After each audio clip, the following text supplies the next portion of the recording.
riding down Highway 61. Sides of the roads all lined with fields, nothing but sunset in the windshield.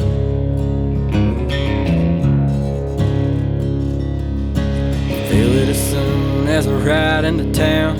This is where I go to slow down. Miles and miles of soybeans and corn. I'm in the place where the blues was born.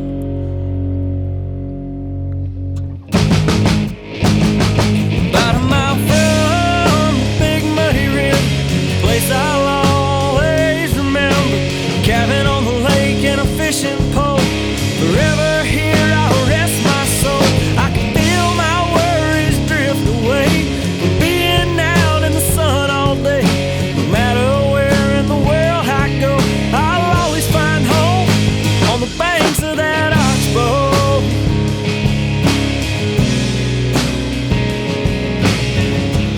What's up, guys? Brad Chappell back. Crappie Connection at the Crappie Expo Shreveport 2021. Got my buddy on the end, Todd Huckabee. Also got another special guest here with us today. Introduce yourself and tell us kind of what we got to talk about today. Well, my name's Don Reeve, and I want to talk about a special tournament I've got coming up in October. Mm-hmm. It's a special event. My wife is a 6-year survivor of ovarian cancer now. We spend all of our time now in the fishing world running around promoting awareness of ovarian cancer and raising funds for the National Ovarian Cancer Coalition. It's a great organization, terrible disease, and Absolutely. something that we that's very near and dear to our hearts. So we do a couple of different things to try and raise awareness, and one of the things that we do is a special Jack and Jill tournament every year, and this will be our 4th annual Jack and Jill Texas Crappie Classic. It's going to be October 23rd on Lake of the Pines. And Great lake there. Oh yeah, for those of you that know Texas crappie fishing, you want to be in March in the springtime. You want to be on Lake Fork. When it gets fall, you want to go to Lake of the Pines. There's not a better lake, I don't think, in the country than Lake of the Pines in the fall. Just some monster fish. The coloration's beautiful. They bite good. I like both of those. Oh yeah. It's a great time to be on Lake of the Pines. But it's October 23rd. Male female tournament. The entry fee is $100. It's very very simple, very straightforward. Not a lot of rules. We just go out there and have a good time. 100% payback to the anglers. The big deal for the NOCC is our fundraising raffle. We have all of the proceeds go to the NOCC from the raffle, and we're just humbled by all the support that we get from the crappie fishing world. We've got tons of sponsors. We've got tons of product to give away. And you don't even have to go to the tournament to get involved in the raffle. Yeah. So where does somebody go to find that? You can follow us on Facebook. You can follow Team Reeve on Facebook. You can message Rhonda Reeve on Facebook, and she'll get you set up. She takes Venmo, PayPal. You can send us a check. We'll meet you and get money for raffle tickets. Yeah. Whatever we need to do to try and help. He's also raise got funds. some really cool Crappie Connection gear on this event too. That's I can't wait exactly right. And I hope somebody really takes advantage of this deal and come support this event. So I'm sure it hits home to everybody out here that cancer is something that's real and dangerous, and anything that we can do, we're all going to stand behind it and help you guys. And my hat's off to you as far as devoting the amount of time and effort y'all have through the years for this. Well, we appreciate it. Rhonda and I were a tournament team, crappie fishing tournament team for a lot of years, and we had a lot of success early on. And she was diagnosed in 2015. We were the male-female national champions in Crappie Masters in 2014, and she was diagnosed in 15. And she's been fighting ever since, and we just could not give up on our love of crappie fishing. And we realized this was a great opportunity to combine our passion for crappie fishing, promoting the sport of crappie fishing, getting more women involved, more kids involved in crappie fishing, and then raise awareness. There's and not just ovarian cancer. I mean, there's so many. Every family's been touched by cancer in some way or another. We lose fellow anglers out here to different types of cancer, and it's just it's just a calling. We just feel like we need to do what we can to help raise awareness and try to bring something positive to a very, very dark and negative disease. Well, let's talk about Lake of the Pines. You kind of touched on it. What kind of weights are you kind of expecting from that lake at this time? By late October, November through early December, it's going to take it'll take 15 to 15 and a half pounds on a 7-fish stringer. Over 2 pound stringer, you need to have it to win this deal. Yeah, without a doubt. Big fish will probably be in the 260, 270 range. Wouldn't be surprised to see a 3 pound fish. There's probably more 3 pound fish caught on Lake of the Pines in the fall and winter than there is in the spring. It's What do you know about that lake, Ty? I know that I went by there. I can't remember. It was maybe 4 years ago.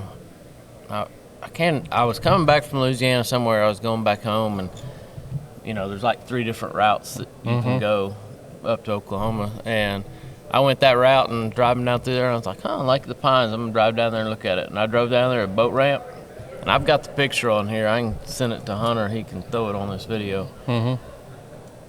I took a picture from the boat ramp, and there's like 218 boats in a picture that my phone took. Oh wow.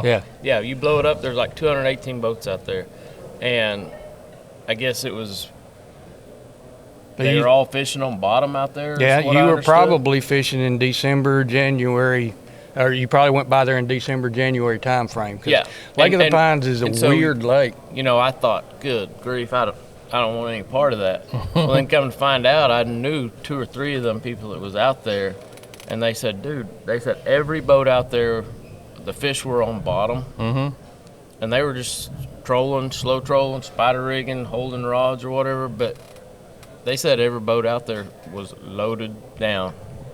Yeah, with big crappie. It was unreal.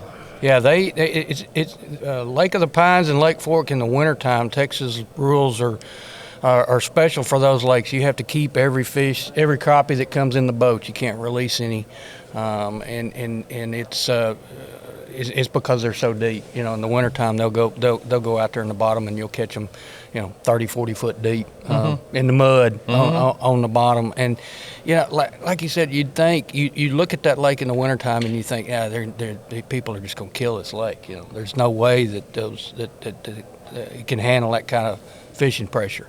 And then springtime comes around, and it is really a little slow in springtime on Lake of the Pines. And you're thinking, they hurt that lake. Just estimate, if you know offhand, what would be the size of that I think lake? it's probably around, it's not a huge lake. I would say probably around 20,000 acres, something like that. Well, from my understanding, there's a few lakes that I've seen in the past that I thought, man, especially now with forward-facing sonar and stuff, I'm like, good grief, this lake's not going to make it. Yeah. But those are the same lakes, and maybe I'm wrong, but I've heard this a lot about Lake of the Pines. There's a lot of days where if the wind's blowing, you cannot successfully fish that lake. Oh, absolutely. And so we're Texas, we're Oklahoma. Trust me, we get winds. Yeah. I mean, unlike Arkansas, Mississippi, all these other states, I mean, it's not uncommon in Eufaula for us to have a 14-day forecast, and every day's 10 to 20 out of the south. Yep. Well, you get on a body of water like Lake of the Pines, from what I have heard, you get 10 to 20, and it's not only unfishable, it's almost undoable it's to even dangerous. be out there. Yeah, It's a good thing having it in the fall, I would think. Well, with it being fall and winter, you'll have a front come through, but then you've got some slack days.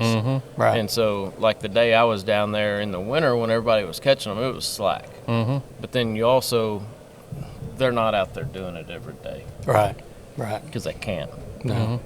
Yeah, it's and they really scatter. I mean, they really scatter a lot in the springtime, and I think that helps stabilize the population. I mean, we had a Crappie Anglers of Texas tournament on Lake of the Pines in early April several years ago, and I think like the top two teams, one of them caught fish in 2 foot of water. The other team caught fish standing timber, 35 foot of water, 20 foot deep. You know, they just it's really hard to catch fish consistently in the springtime because they really do get scattered. Yep. Well, it sounds like an awesome event. I know the Crappie World's going to stand behind it, and you'll have a bunch of people out there. And like I said, my hat's off to you guys for doing something like that. Tell us again that Facebook. Yep. Yeah, go to Team Reeve on Facebook, or friend Rhonda Reeve, RHONDA. That's my wife.